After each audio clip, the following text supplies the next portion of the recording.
നമ്മിലുള്ള നീതിയെ വിജയത്തിലെത്തിക്കുന്ന കർത്താവിന് ഈശോ മിശിഹായ്ക്ക് സ്തുതിയായിരിക്കട്ടെ. തിരുസഭാ മാതാവ് ഇന്ന് നമുക്ക് നൽകുന്ന വചനധ്യാനം മത്തായിയുടെ സുവിശേഷം 12-ാം അധ്യായം 14 മുതൽ 21 വരെയുള്ള വാക്യങ്ങളാണ്. ഞാൻ അവൻ്റെ മേൽ എൻ്റെ ആത്മാവിനെ നിക്ഷേപിക്കും.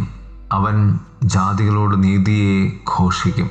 അവൻ തർക്കിക്കുകയോ നിലവിളിക്കുകയോ ചെയ്യില്ല. തെരുവുകളിൽ അവൻ്റെ ശബ്ദം ആരും കേൾക്കുകയുമില്ല. ഒരു പ്രാരംഭ പ്രാർത്ഥനയെന്നോണം നമുക്ക് പ്രാർത്ഥിക്കാം. കർത്താവായ യേശുവേ, എളിമയോടെ അങ്ങയുടെ വചനം എങ്ങനെ സ്വീകരിക്കാമെന്ന് എനിക്ക് കാണിച്ചു തരാൻ ഞാൻ അങ്ങയോട് യാചിക്കുന്നു. 3 തലങ്ങളിൽ ഈ ധ്യാനത്തെ നമുക്ക് ക്രമപ്പെടുത്താം. 1. അടഞ്ഞ മനസ്സുകൾ.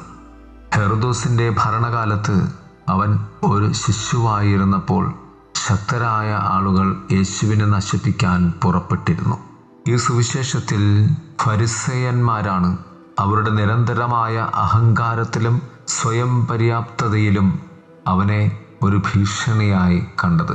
നമ്മുടെ കർത്താവിൻ്റെ മരണത്തിന് ഗൂഢാലോചന നടത്താൻ തുടങ്ങിയപ്പോൾ തങ്ങൾക്കിഷ്ടമുള്ളതുപോലെ വിധിക്കാനും മറ്റുള്ളവരെ നിന്ദിക്കാനും ആധിപത്യം സ്ഥാപിക്കാനും അവർ കൂടുതൽ ഉറച്ചു.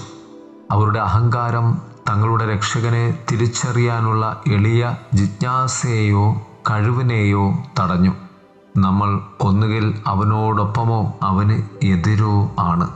നമ്മുടെ കർത്താവിനെയും രാജാവിനെയും അനുസരിക്കാൻ ശ്രമിക്കുന്ന എളിമയുള്ള ഭയഭക്തിയുടെ മനോഭാവം സ്വീകരിക്കുന്നതിനുള്ള കൃപയ്ക്കായി നമുക്ക് പ്രാർത്ഥിക്കാം. 2. ഒരു തുറന്ന ഫീലിംഗ്. യേശു ആശയവിനിമയം നടത്തുകയും പിതാവായ ദൈവത്തിൻ്റെ ഹൃദയം വെളിപ്പെടുത്തുകയും ചെയ്യുന്നു. ശത്രുക്കൾ അവനെ കൊല്ലാൻ ഗൂഢാലോചന നടത്താൻ തുടങ്ങിയപ്പോൾ ഭയമോ കോപമോ നിമിത്തമല്ല, മറിച്ച് താൻ വന്ന ഉദ്ദേശത്തിൽ ശ്രദ്ധ കേന്ദ്രീകരിക്കാനാണ് യേശു നിശബ്ദമായി തന്നെ പൊതുസമൂഹത്തിൽ നിന്ന് ഒഴിവാക്കിയത്. സൗമ്യതയും അനുകമ്പയും നിറഞ്ഞ അദ്ദേഹം സൗഖ്യമാക്കുകയും തൻ്റെ രാജ്യത്തെക്കുറിച്ച് തൻ്റെ ശിഷ്യന്മാരെ നിശബ്ദമായി പഠിപ്പിക്കുകയും ചെയ്തു. ശത്രുക്കളുമായി നിരർത്ഥകമായ ഏറ്റുമുട്ടലുകളിൽ ഏർപ്പെടുന്നതിനു പകരം പ്രത്യാശയിലും ക്ഷമയിലും സത്യത്തിലും വിശ്വാസികളെ നയിച്ചുകൊണ്ട് യേശുനാഥൻ സഭയുടെ അടിത്തറ തയ്യാറാക്കി. വിഭജനത്തിനു പകരം രോഗശാന്തിയുടെ ഉപകരണമായി നമ്മുടെ കർത്താവിനെ അനുകരിക്കാൻ കഴിയുന്ന അവസരങ്ങളെ നമുക്ക് പരിഗണിക്കാം, മനസ്സിലാക്കാം. 3. കഷ്ടപ്പെടുന്ന ദാസൻ. ഓരോ ദിവസവും നമ്മുടെ കുരിശുമെടുത്ത് പിതാവായ ദൈവത്തിൻ്റെയും മനുഷ്യരാശിയുടെയും സമ്പൂർണ്ണ സ്നേഹത്തിൻ്റെ പാതയിൽ തന്നെ അനുഗമിക്കാൻ യേശു നമ്മെ ഉദ്ബോധിപ്പിക്കുന്നു.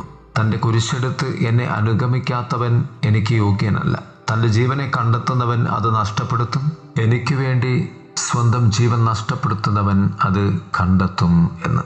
മത്തായിയുടെ സുവിശേഷം 10:38-39. നാം എല്ലാവരും കഷ്ടപ്പെടുന്നു. ഏതെങ്കിലും തരത്തിലുള്ള വേദനയോ അനീതിയോ തെറ്റിദ്ധാരണയോ ക്ഷമയോടെ സഹിക്കാൻ തിരിച്ചറിവോടുകൂടി നാം ബോധ്യപ്പെടേണ്ടതുണ്ട്. കഷ്ടപ്പാടുകളെ നേരിടുവാനുള്ള നമ്മുടെ ശക്തി ക്രിസ്തുവുമായുള്ള ആഴമേറിയതും അടുപ്പമുള്ളതുമായ ഐക്യത്തിൽ നിന്നാണ്. സ്നേഹത്താൽ ക്രിസ്തുവിന് വേണ്ടിയും സഭയ്ക്ക് വേണ്ടിയും അതിനാൽ ലോകത്തിനു വേണ്ടിയും നമ്മുടെ ജീവൻ നൽകാൻ നമ്മെ പ്രാപ്തരാക്കുന്ന കൃപയുടെ ഒരു ദാനമാണിത്. നമുക്ക് ഓരോരുത്തർക്കും സൗജന്യമായി സ്വീകരിക്കുവാൻ കഴിയുന്ന ഒരു ദൗത്യം ഏൽപ്പിക്കപ്പെട്ടിരിക്കുന്നു.